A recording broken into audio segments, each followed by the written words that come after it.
Assalamualaikum, magandang gabi. Ito ang pasada alas 7, maghatid sa inyo ng balita at impormasyon sa Bangsamoro Region.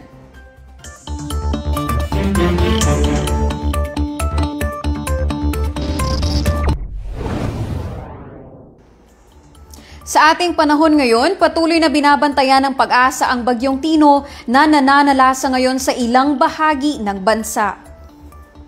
Sa pagtaya ng pag-asa, makakaapekto ang through of Typhoon Tino sa bahagi ng Cebu kung saan nagdadala ito ng mga malakas na mga pag-ulan at malakas na hangin. Nakaalerto naman ang BARMM sa epekto ng through of Typhoon Tino sa rehiyon kung saan simula kaninang madaling araw ay nakaranas na ng mga pag-ulan. Pinapayuhan po ang mga residente, lalo na sa mga mabababang lugar at malapit sa ilog, na maging alerto sa posibleng baha at landslide. Manatiling nakaantabay sa mga paalala ng pag-asa at Barm Ready sa ating panahon ngayon. Sundan ang Facebook pages ng Barm Ready at Barm Ready Weather Update. Makikita rin ang mga hotline numbers ng Barm Ready sa inyong screens. Patuloy ang pagsisikap ng Ministry of Basic, Higher and Technical Education na matugunan ang mga kakulangan sa sektor ng edukasyon sa Bangsamoro Autonomous Region in Muslim Mindanao sa pamamagitan ng sunod-sunod na pagpapatayo at pagsasaayos ng mga school facility sa Maguindanao del Norte at Cotabato City. Nitong October 23, 2025, isinagawa ng MBHTE ang groundbreaking ceremony para sa pagtatayo ng 2 palapag na pampublikong madrasa na may 4 na silid-aralan sa Barangay Barira, Maguindanao del Norte. Ang proyektong ito ay pinondohan sa ilalim ng General Appropriations Act of the Bangsamoro o GAAB 2023 na may kabuuang pondo na 10,161,972.84 pesos. Kasunod nito, isinagawa rin ang groundbreaking para sa isang palapag na gusaling may 2 silid-aralan sa barangay Nalinan, Sultan Kudarat, Maguindanao del Norte na nagkakahalaga naman ng 5,430,050 pesos. Formal na rin ipinasa sa pamunuan ng Muhammad Integrated School sa Cotabato City ang mga ni-repair na gusali at silid-aralan sa pamamagitan ng isang turnover ceremony. Ang proyekto na nagkakahalaga ng 3,755,930 pesos ay pinondohan sa ilalim ng FY 2024 General Appropriations Act na layuning magbigay ng mas ligtas at komportableng espasyo sa pag-aaral para sa mga mag-aaral. Ayon sa MBHTE, ang mga proyektong ito ay patunay ng patuloy na commitment ng ministeryo sa pagpapalawak ng access sa dekalidad at balanseng edukasyon para sa lahat ng kabataang Bangsamoro. Layunin nitong palakasin hindi lamang ang pisikal na infrastruktura kundi pati ang kalidad ng pagtuturo sa mga paaralan sa rehiyon.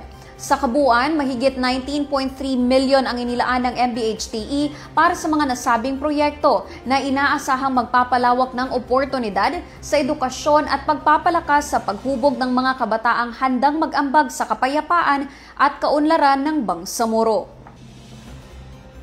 Upang higit na mapaunlad ang ani at kabuhayan ng mga magsasaka, opisyal nang ipinagkaloob ng Ministry of Agriculture, Fisheries and Agrarian Reform ang isang integrated corn processing facility sa Zapacan Empowerment Talaingid Association sa Barangay Zapacan, Raja Buayan noong October 30, 2025. Ang naturang proyekto ay naglalayong mapabuti ang post-harvest operations ng makalokal na magsasaka at mapataas ang produksyon ng mais sa lugar. Pangunahing tampok ng pasilidad ang 20 by 30 metrong solar dryer at 6 by 21 metrong warehouse na makatutulong upang mabawasan ang pagkalugi matapos ang anihan, mapanatili ang kalidad ng produkto at maisulong ang napapanatiling pagsasaka ng mais. Pinangunahan ng turnover ceremony ng MAFAR, katuwang ang MAFAR Municipal Office at mga MAFAR engineers. Ang pagkakaloob ng Integrated Corn Processing Facility ay hindi lamang pamumunuhunan sa infrastruktura, kundi isa ring hakbang tungo sa pagpapatibay ng kabuhayan ng mga magsasaka sa Raja Buayan. Sa patuloy na pangangalaga sa karapatan at kapakanan ng mga katutubo, matagumpay na naipagkaloob ng Ministry of Indigenous Peoples Affairs ang tulong pinansyal na nagkakahalaga ng 15,000 pesos bawat isa sa ilalim ng Indigenous Peoples Victims Assistance Program sa 15 katutubong biktima ng mga mararahas na krimen. Ang naturang programa na ipinatutupad ng Special Public Assistance and Legal Aid Division ay naglalayong tugunan ang mga gastusing legal ng mga biktima, gaya ng pamasahe sa pagdalo sa mga pagdinig, accommodation, pagkain at iba pang kakulang gastusin. Sa pamamagitan nito, tiniyak ng ministeryo na hindi magiging hadlang ang kakulangan sa pinansyal na kapasidad upang makamit ng mga katutubo ang hustisya. Sa kanyang mensahe, binigyang diin ni Minister Gamal Abdul Rahman na ang programang ito ay patunay sa matatag na pangako ng Bangsamoro Government na pangalagaan ang karapatan ng mga indigenous cultural communities sa buong rehiyon. Aniya, bilang ahensyang legal na inatasang mga laga sa kapakanan ng mga katutubo, titiyakin ng MIPA ang pagpapatuloy at pagpapatatag ng nasabing programa upang walang biktima ang makalimutan at ang hustisya ay lubos na makamit. Samantala, ipinahayag naman ni South UP Mayor Helen Benito ang kanyang pasasalamat sa inisyatibong ito, na aniya ay sumasalamin sa pagkakaisa ng pamahalaan at komunidad sa pagtataguyod ng proteksyon at katarungan para sa mga katutubo.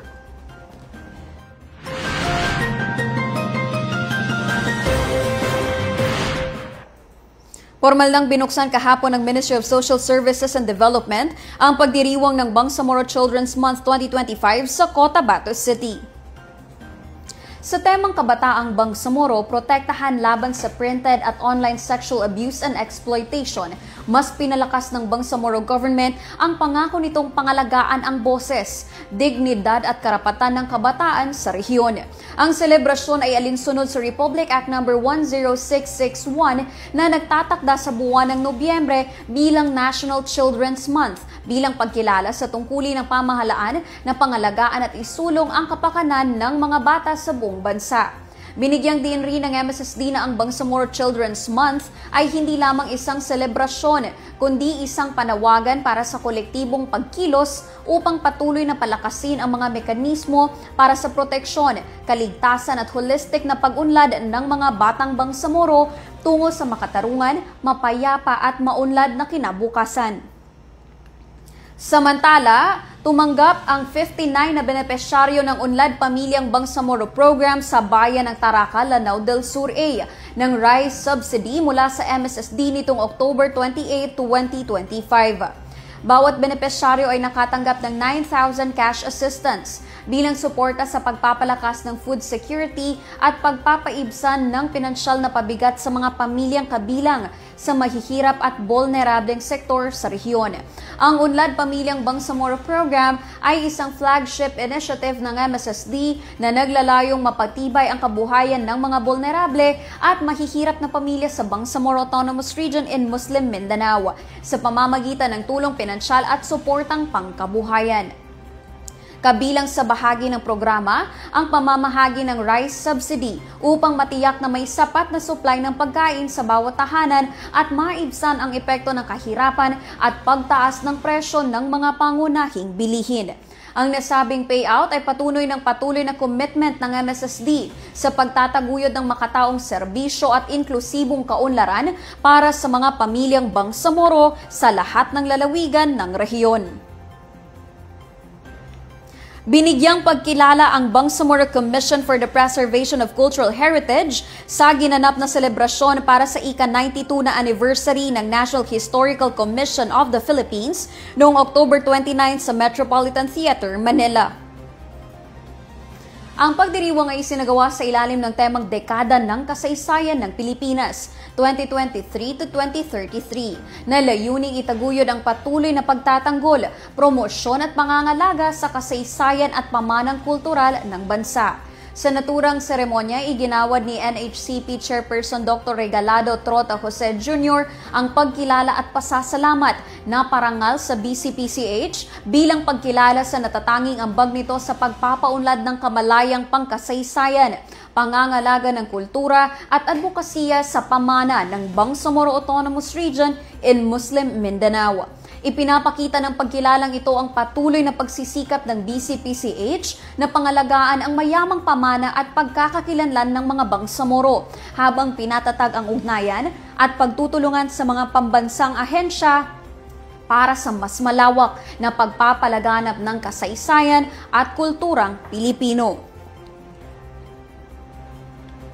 Matagumpay na isinagawa ng Philippine Statistics Authority Maguindanao ang ika-29 na Philippine Statistics Quiz na may temang The Search for the Country's Young Statistics Whizzes. Nagsilbi ang aktibidad bilang provincial elimination para sa mga kalahok mula sa Maguindanao del Norte at Maguindanao del Sur.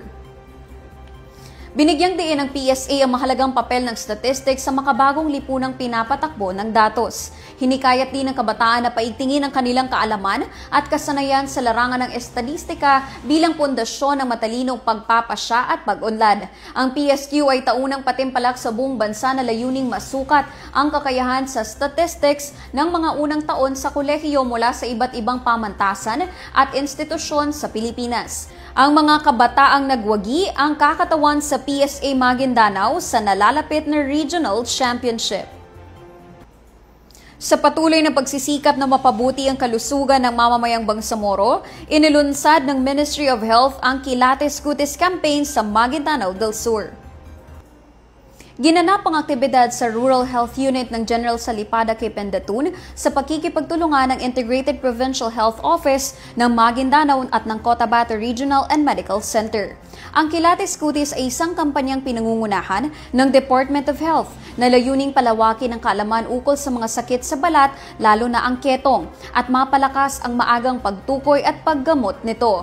Bahagi ng programa ang libreng konsultasyon, on-site laboratory testing at edukasyong pangkalusugan para sa mga komunidad na malayo sa mga medical facilities. Umabot sa 64 na pasyente mula sa iba't ibang barangay ang sumailalim sa pagsusuri at paggamot para sa iba't ibang kondisyon sa balat. Namahagi rin ng mga libreng gamot para sa mga nangangailangan habang isinasagawa rin ang slit skin smear test para sa ketong at rapid test para sa Yaz. Bahagi ang kampanyang ito ng Leprosy and Skin Disease Control Program ng MOH na naglalayong tuluyang maalis ang ketong bilang banta sa public health. At yan ang mga balitang tampok sa Pasada alas 7. Para lagi pong updated sa mga kaganapan at impormasyon sa BARMM, i-like, i-follow at i-share ang official social media accounts ng Bangsamoro Government na makikita sa inyong mga screens. Mapapanood nyo rin ang episode na ito ng Pasada alas 7 sa YouTube page ng Bangsamoro Government.